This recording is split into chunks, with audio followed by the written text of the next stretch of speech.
on va le rejoindre. Les mains magiques. Le numéro 85, Alex Texier. Alex, Dave Morissette avec Antoine Roussel, que tu connais bien, et Maxime Lapierre. On est tellement heureux de te parler. Quelle performance. Là, tu dois nous parler de cette feinte-là. Est-ce que tu avais préparé cette feinte? Ouais, écoute, c'est déjà salut à tout le monde, salut à Rose, ça fait longtemps que je l'ai pas vu. Salut Tex. Écoute, ouais, je la fais souvent. Je pense que là, je savais exactement ce que j'allais faire. Puis dernier match au Centre Bell, je pense qu'il y avait peut-être un peu trop de stress. On va dire, là, c'était pas à la maison, donc écoute, je la maîtrise bien quand même. Je m'entraîne souvent à ça, donc écoute, c'est cool. C'est pas la première fois qu'on la voyait. C'est la même qu'on a vue à l'entraînement la semaine dernière, non? Absolument, mais c'est une feinte qu'il a utilisée à plusieurs reprises. Je l'ai vu dans toutes sortes de compétitions. Mais Alex, j'ai une question pour toi. Là, ramène-nous là, dans la signature de ce contrat-là avec le Canadien. Parce qu'on le sait tous qu'en tant que Français, jouer pour le Canadien, ça a une valeur sentimentale particulière. Mais ça a été qui ton premier appel après cette signature-là? Écoute, je pense que mon père, ma mère était avec moi à Saint-Louis quand c'est arrivé, puis c'était un peu mouvementé pour être honnête. Tu sais, je savais pas trop pendant une période de 10-12 heures, je savais pas trop où est-ce que je m'en allais.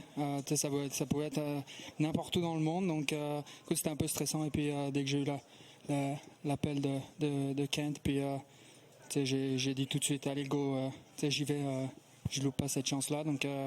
J'ai appelé mon père hyper content et puis tous mes amis qui bien sûr suivent le Canadien en France.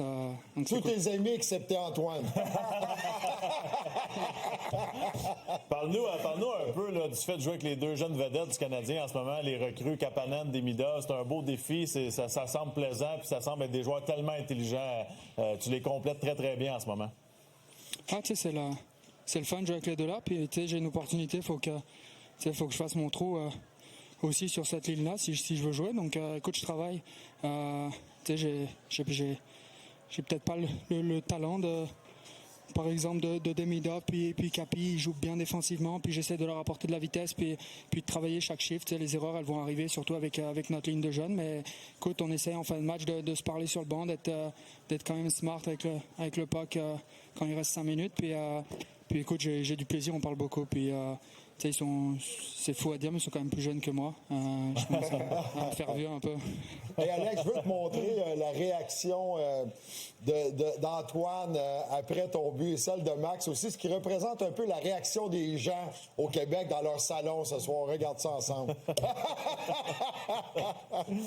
On est ça, on n'est pas parti. Non, mais on a toujours un parti pris pour les joueurs qu'on aime. Puis je le sais, le talent puis que Alex a, je l'ai vu, comme je l'ai dit à plusieurs reprises, sur toutes sortes de types de compétitions. Mais des fois, t'as pas l'opportunité de montrer l'étendue de ton talent. Des fois, t'as des blessures qui arrivent au mauvais moment, puis quelqu'un d'autre prend ta place. Puis je suis content de l'opportunité que t'as, puis tu sembles la saisir. Fait continue parce que c'est enivrant, c'est bon à regarder, puis si tu nous fais des fans de même à chaque fois, on va être content, on va être trop beau. Rien de moins, hein? Pas de lancer faire rose, c'est plate, ça. À deux mains, je veux dire.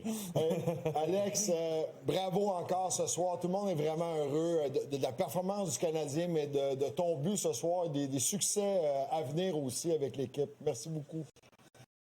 Ouais, merci. Et à demain.